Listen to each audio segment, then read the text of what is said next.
तो ये है question number 32। The function F X is equal to log 1 plus A X minus log 1 माइनस B X divided by X is not defined at X is equal to 0। मतलब ये चीज x is equal to 0 पे defined नहीं है, मतलब 0 को छोड़ के सारे नंबरों पे डिफाइंड है। This is not defined at x is equal to 0, स्पष्ट रूप से लिखा गया है, देखिएगा यहाँ पे, this is not defined at x is equal to 0। तो मतलब ये डिफाइंड है 0 को छोड़ के बाकी नंबरों पर, मतलब this is defined when x not equal to 0। Question को समझिएगा, not defined at x is equal to 0, x is equal to 0 पे, 0 के बराबर पे डिफाइंड नहीं है, तो मतलब कहां डिफाइंड होगा, जब 0 के बराबर नहीं है वहां पे डिफाइंड होगा। तो find the value of f0, find the value of f0। अगर आप ध्यान पूर्वक देखेंगे तो ये वैल्यू ऑफ फंक्शन आपसे बोल रहा है कि find the value of f0 so that fx is continuous at x is equal to 0। मतलब क्या, फंक्शन 0 पे कंटीन्यूअस है, तो आपसे पूछ रहा है कि फंक्शन की वैल्यू क्या है 0 पे। देखिएगा क्वेश्चन को जरा डिफाइन करते हैं। गिवन दैट क्या दे रखा है, fx is equal to log 1 plus ax minus log 1 minus bx divided by x। ये कब, जब ये नहीं डिफाइंड है x इज इक्वल टू 0 पे, मतलब x is not equal to 0 पे डिफाइंड होगा। 0 पे नहीं परिभाषित है, मतलब 0 के बराबर नहीं होगा तब परिभाषित होगा ना। तो ये हो गया फंक्शन का डेफिनेशन है। और आपसे पूछ रहा है जब x की वैल्यू 0 हो जाए तब फंक्शन की डेफिनेशन यहाँ पे क्या होगी, आपको ये बताना है, ठीक है, कि ये कंटिन्यूअस भी हो जाए और फंक्शन की डेफिनेशन भी आपसे पूछ रहा है। मतलब 0 पे आप क्या रखें फंक्शन की डेफिनेशन, की फंक्शन कंटिन्यूअस भी हो जाए और वो डेफिनेशन क्या होगी आपसे पूछ रहा है, ठीक है। ये दिया हुआ भी है ना, it is given that, it is given that fx is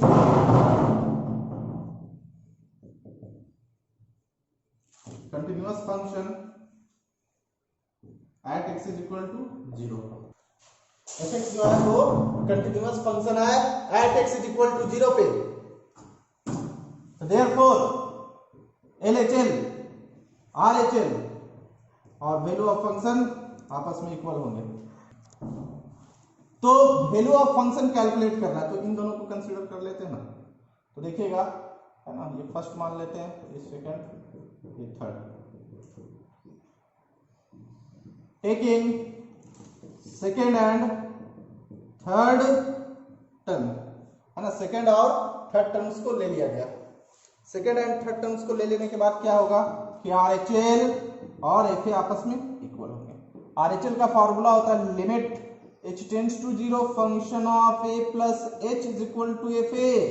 तो a की वैल्यू हमें चाहिए, a किस पॉइंट पे, 0 पे कंटिन्यूअस दे रखा है ना, तो लेट कर लेते हैं, है ना, इसे x is equal to a is equal to 0, 0 पे कंटिन्यूअस दे रखा तो उस पॉइंट को x is equal to a is equal to 0। तो ये हो गया हमारा क्या, limit h tends to 0 f a plus a की जगह पे क्या, तो ये हो गया limit h tends to 0 function of 0 plus h is equal to f of 0। तो limit h tends to 0 function of h is equal to f 0। मतलब ये 0 प्लस h मतलब 0 से ग्रेटर के फंक्शन का डेफिनेशन है log 1 plus ax minus log 1 minus bx divided by x। तो जहां जहां पे फंक्शन की डेफिनेशन में x है, we can replace on those position h। so now we can write here log 1 plus ah, है ना, x को h से रिप्लेस किया, minus log 1 minus bh divided by h is equal to f0। तो calculate करना है क्योंकि आपसे पूछा है कि फंक्शन ऑफ 0 की वैल्यू क्या होगी वो बताइए, है ना, कि फंक्शन कंटिन्यूअस होता है। अगर कंटिन्यूअस होगा तो दोनों आपस में इक्वल भी होने चाहिए। अब एक फॉर्मूला हम लोग देखे हैं क्लास 11th में, limit x tends to 0 log 1 plus x divided by x is equal to क्या होता है, 1 होता है। तो यहाँ पे x की जगह पे जो हमारे पास जो है वैल्यू वो है AH। क्या है? AH। तो इसी AH से डिवाइड और इसी AH से मल्टीप्लाई कर सकते हैं। तो होगा यहाँ पे क्या, limit h tends to 0 log 1 plus AH divided by AH into AH minus log 1 plus, इसको लिखेंगे क्या, माइनस BH, और किस चीज से डिवाइड करेंगे, माइनस BH से, और मल्टीप्लाई क्या करेंगे,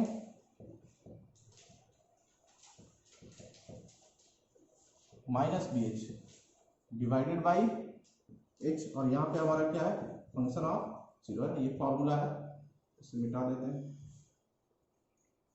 ये log 1 plus AH divided by H, इस फॉर्मूला से जो अभी लिखे थे,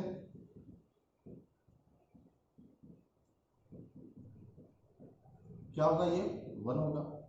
तो ये हो जाएगा हमारा क्या, ये 1 हो जाएगा, ये 1 इंटू AH, ये minus 1 into minus BH divided by H is equal to f of 0. Taking common h from numerator, so we can find here like this, h, a negative negative should be positive, b divided by h is equal to function of 0. Cancel the value of h, h हट गया तो limit भी cancel हो गया, तो ये क्या आ गया, a plus b is equal to क्या, f0। तो हेंस फंक्शनल वैल्यू क्या आ गया, 0 पर b, ये हमारा आंसर होगा। तो क्वेश्चन नंबर 33 और लास्ट है, fx is equal to 10 pi by 4 minus x divided by cot 2x when x not equal to pi by 4। Find f pi by 4 so that fx is continuous at x is equal to pi by 4। मतलब आपसे सीधा सीधी पूछ रहा है कि function continuous है पाई by 4 पे, तो आप बताइए कि फंक्शन की वैल्यू पाई बाई 4 पर क्या होगी। ठीक है, मतलब LHL और RHL आपस में इक्वल है, तो वैल्यू ऑफ फंक्शन क्या रख दे कि तीनों आपस में इक्वल हो जाए। ठीक है, तो हम इस तरीके से भी कर सकते हैं, जब फंक्शन कंटिन्यूअस है तो LHL RHL और वैल्यू ऑफ फंक्शन आपस में इक्वल होंगे। तो अगर वैल्यू ऑफ फंक्शन आपस में इक्वल होंगे तो RHL is equal to function of value लेकर के चलते हैं, RHL की वैल्यू निकाल देंगे, भाई वैल्यू ऑफ फंक्शन के इक्वल हो जाएगा। तो it is given that fx is continuous function at x is equal to pi by 4, x is equal to pi by 4 जो है पर है, fx कंटिन्यूअस है ना।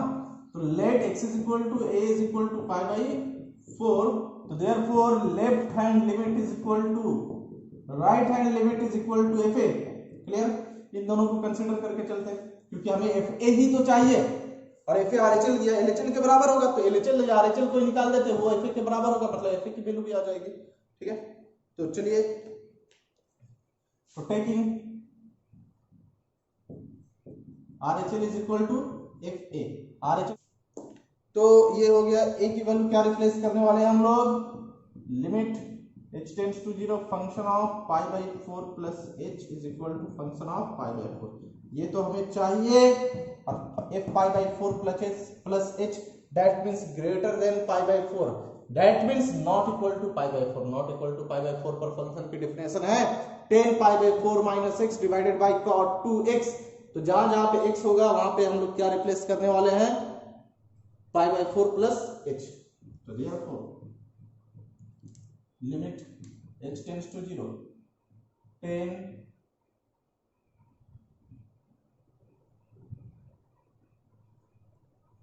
पाई बाई 4 माइनस x की जगह पे क्या रिप्लेस करेंगे, pi by 4 plus h divided by cot 2 pi by 4 plus h is equal to f pi by 4। ये हो गया क्या, limit 10 pi by 4 minus pi by 4 minus h, और अंदर मल्टीप्लाई कर दिया cot 2 से, तो 45 गुना 90 pi by 2 plus 2h, f क्या, पाई बाई 4। तो आप देख पा रहे हैं कि plus pi by 4 minus pi by 4 cancel, और cot 90 plus theta. cot 90 plus theta क्या होता है? तो सेकंड क्वाड्रेंट में है ये 10 minus H, cot 90 plus theta minus 10 theta. तो 10 थीटा की जगह पे क्या था 2h is equal to f pi by 4। Class 11th का फॉर्मूला है 10 माइनस थीटा होता है माइनस 10 थीटा, है ना। तो 10 माइनस थीटा क्या हो गया minus 10 theta divided by 10 2h is equal to function of pi by 4। ये नेगेटिव से नेगेटिव पॉजिटिव कर दिया। अब हम देख पा रहे हैं क्या कि ये हमारा बन गया क्या limit h tends to 0 tan h divided by tan 2h is equal to function of pi by 4। अब एक फार्मूला है क्लास 11th में लिमिट का कि limit x tends to 0 tan x divided by x, ये क्या होगा 1 होगा, है ना। चलते चलते इस फार्मूला में देख लीजिएगा limit x tends to 0 tan theta by theta 1। तो थीटा की जगह पे h है तो मतलब h से मल्टीप्लाई h से डिवाइड कर देंगे और यहाँ भी 2h से डिवाइड और 2h से मल्टीप्लाई। तो ये हो जाएगा क्या limit h tends to 0 tan h by h into क्या h, और ये tan 2h by 2h into क्या 2h इज इक्वल टू क्या function of pi by 4। Limit h tends to 0 numerator denominator दोनों के लिए है ना। तो ये हो गया क्या लिमिट h टेंड्स टू 0, ऊपर वाले फॉर्मूला से ये हो गया 1 इंटू h और ये हो गया 1 into 2h is equal to function of pi by 4। ये h से h कैंसिल करते हैं तो लिमिट भी खत्म, h नहीं होने के कारण ये पाई बाई 4। तो फंक्शन की वैल्यू पाई बाई 4 पर क्या आ गई 1/2। This is required value of f pi by 4। ठीक, तो आई होप आप इसको समझ गए होंगे इस वाले क्वेश्चन को। तो नेक्स्ट वाले लेक्चर में हम लोग डिस्कस करने वाले हैं टाइप 2, जो टाइप 2 छोड़े थे उसको बनाया जाएगा और एक बार आप अच्छे से देख लीजिए, कोई दिक्कत होगा तो उसको समझ लीजिएगा। ओके, ये एक्सरसाइज का लास्ट क्वेश्चन था इधर से, तो ये खत्म होता है पूरे। आप इसको प्रैक्टिस करें खुद से और इसके एग्जांपल्स को भी बनाएं। ओके।